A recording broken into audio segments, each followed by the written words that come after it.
नमस्कार, आपका स्वागत है। आज का ये वीडियो आपको चकित कर सकता है क्योंकि महाकुंभ के प्रचार और वीआईपी सेवाओं के पीछे छुपी सच्चाई को आप देखने वाले हैं। आप सत्ता के उस निर्लज्जता को भी देखने वाले हैं और हिंदू धर्म के नाम पर हो रहे ढोंग को भी देखने वाले हैं।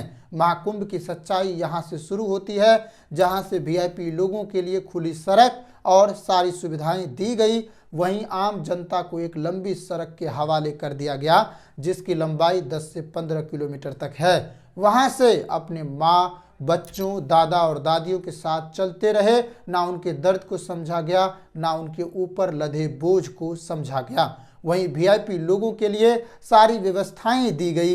इस बात से कोई इनकार नहीं कर सकता है कि कुंभ में जो भगदड़ मची है वो भयावह है, अव्यवस्थाओं का केंद्र बन गया है, सरकार और प्रशासन की गिरी हुई व्यवस्था का प्रतीक बन चुकी है।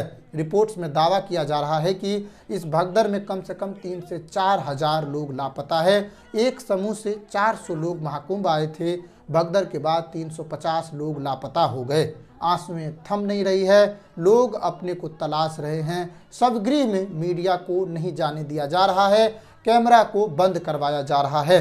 भारत के अखबार और चैनलों ने रिपोर्टिंग बंद कर दी है क्योंकि उन्होंने सत्ता से समझौता कर लिया है।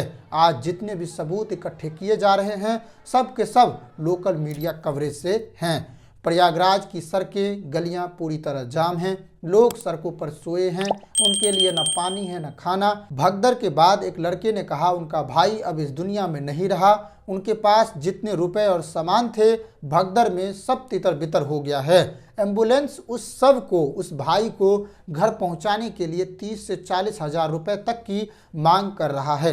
वो मजबूर है, कुछ नहीं कर सकता है। भगदड़ के बाद नए नए महात्मा बने धीरेन्द्र शास्त्री ने सत्ता के चाटुकारिता की सीमा को तोड़ दिया। उन्होंने कहा मुझे भगदड़ से क्या मतलब है, जो यहाँ नहीं आएंगे वो देशद्रोही होंगे। उन्होंने यह भी कह दिया कि जो लोग भगदड़ में मारे गए हैं उन्हें मोक्ष मिला है। प्रयाग है, मृत्यु सबकी आनी है, एक दिन मरना सबको है, पर कोई गंगा के किनारे मरेगा तो वो मरेगा नहीं, मोक्ष पाएगा। इस तरह के बयानबाजी से प्रतीत होता है कि उन्हें लोगों के प्रति संवेदना तक नहीं है।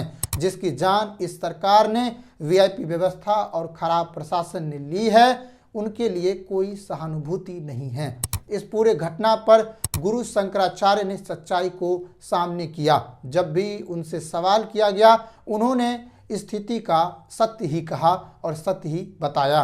निर्लज्जता की सीमा को तोड़ते हुए भारत के उपराष्ट्रपति ने पार्टी का एजेंडा चलाया। उन्होंने मरे हुए लोगों के प्रति संवेदना तक नहीं दिखाया, लेकिन स्नान के बाद यह कह दिया कि पृथ्वी पर इससे पहले इतनी बड़ी व्यवस्था हमने नहीं देखी। हजारों लोग लापता है, सैकड़ों की जानें गई हैं और ये कह रहे हैं व्यवस्था अच्छी है। ये सिर्फ और सिर्फ निर्लज्जता है, इसके अलावा कुछ नहीं। आज भारत का बुद्धिजीवी वर्ग ये सोच रहा है कि ऐसा अभागा इस देश का उपराष्ट्रपति कैसे बन गया। हम भी यही सोच रहे हैं। अभी उन सबूतों और साक्ष्यों को देखना बाकी है जिसे देखना जरूरी है। प्रेमानंद आजमगढ़ी बाबा ने क्या बताया, आप ये वीडियो देखिए। आज महाकुंभ में जो भगदड़ में कितने आदमी मर गए बाबा जी? 1000 से ऊपर है। कौन ने बताया आपको? पुलिस वाला बतावा क्या? बोले 1000 से ऊपर मर गए। 1000 से ऊपर आदमी मर गए? हाँ। बाबा कह रहे हैं पुलिस वालों ने बताया कि 1000 से ज्यादा लोग मर गए, लेकिन सरकार सच्चाई बताएगा, इसका उत्तर नहीं है।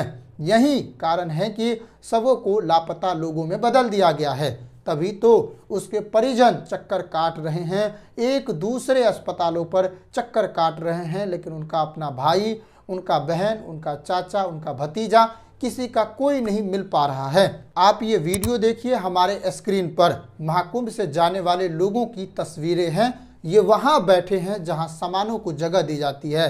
ये सबसे ज़्यादा जर्किन लगती है और तेज धूल यहाँ उड़ती है, लेकिन वो ऐसे जाने पर मजबूर है।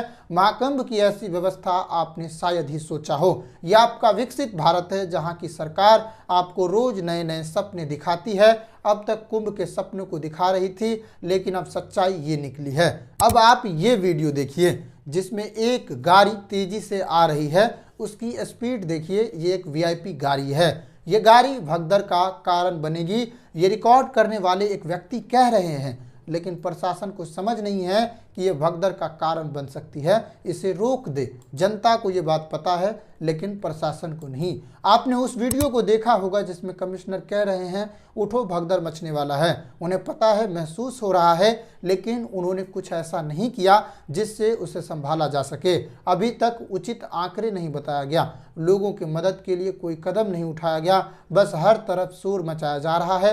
अब फूलों की वर्षा की जा रही है, निर्लजता की सारी सीमाओं को तोड़कर फूलों की वर्षा की जा रही है, अखाड़ों के संतों के ऊपर वर्षा की जा रही है। उस रोते बिलखते लोगों के बारे में सोचिए जो अभी भी कुंभ के मेले में रो रहे हैं, परेशान हैं, उनके सामान खो गए हैं, उनके बच्चे खो गए हैं, उनके अपने परिजन खो गए हैं, लेकिन वो इस फूल को बरसते हुए देखते होंगे तो उसे क्या सोचता होगा, उसे क्या समझ आता होगा और अपने आप को कितनी शर्मिंदगी भरी आंखों से देखता होगा इस बरसते हुए फूल को। ऐसे रोते बिलखते वीडियो और तस्वीरें चीख चीख कर यहाँ की व्यवस्था को समझा रही है, लेकिन कोई है जो इसे ठीक कर दे। आज केंद्र में मोदी की सरकार है, महाकुंभ के चप्पे चप्पे पर इनकी तस्वीर लगी है, देवी देवताओं को पीछे छोड़ते हुए खुद देवता बताया गया, लेकिन ये सरकार क्या कर रही है? इसने प्रतिष्ठा को मिट्टी में मिला दिया। आज दुनिया भर के अखबार लिख रहे हैं, आंकड़े छुपाए जा रहे हैं, प्रबंधन ठीक नहीं है। क्या ये है इनकी व्यवस्था? मृतकों के प्रति उनके सहायता के लिए,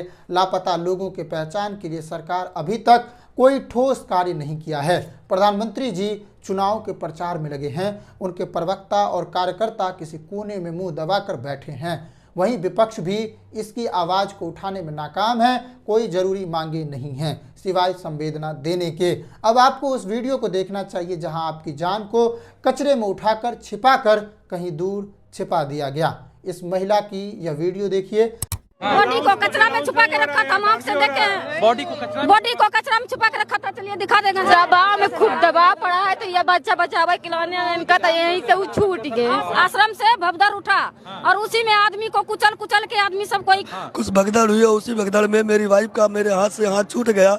हम आँख से देखे भी गया, कहाँ प्रशासन नहीं भगा दिया, नहीं दिया, बॉडी नहीं देखने दिया, जिससे आप सहल सकते हैं। इस महिला ने स्पष्ट रूप से कह दिया है कि, और वो कह रही है कि कचरे के अंदर लाश को छुपाया गया। मृतकों की संख्या का पता न चल जाए इस कारण क्या क्या किया जा रहा है। आज सत्ता पर कौन बैठे हैं? योगी आदित्यनाथ। लेकिन वो झूठ बोलने के बाद योगी रह सकते हैं और ये सोचने वाली बात है क्या कोई योगी झूठ कह सकता है? लेकिन इस योगी ने सिवाय तुष्टीकरण के कोई काम नहीं किया है। इनसे एक बड़े संत ने जिम्मेदारी लेते हुए इस्तीफा देने को कहा तो उसने इसे हिंदू धर्म का विरोधी और ना जाने क्या क्या कह दिया। ये उनकी सच्चाई है, लेकिन जिम्मेदारी कौन ले रहा है? ना कोई अधिकारी, ना कोई मंत्री, ना कोई और। ये इनकी हालत है। बस हिंदुत्व का चादर लपेटकर आपको बरगलाया जा रहा है। आप जाते जाते उन लोगों के दर्द को भी देख लीजिए जिनको छिपाने की कोशिश की जा रही है। आज भी मांग है कि उन्हें उचित व्यवस्था देकर उन्हें अपने घर तक पहुंचाया जाए। अखिलेश यादव ने बजट के समय कहा उन्हें बजट से ज़्यादा जरूरी महाकुंभ में फंसे लोगों, मृतकों की संख्या और उनके पहचान जरूरी है। क्या सरकार इस आस्था के महापर्व को भी झूठ और राजनीति के दलदल में छिपा देगी?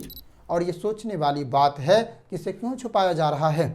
नमस्कार, आप देखते रहिए सान इंडिया और ये बात सोचना नहीं भूलिएगा कि आपने जिस मुख्यमंत्री को चुना है वो सिवाय तुष्टीकरण और राजनीति के परचम्मे को लहराना चाहता है। वो आपका हित नहीं चाहता है, वो आपके बारे में उचित नहीं सोचता है, आपके लिए व्यवस्था करना नहीं सोचता है। उनके लिए मीडिया पर प्रचार जरूरी है, उनके लिए दिखावा जरूरी है, लेकिन सच्चाई आपके सामने है। नमस्कार, जय हिंद।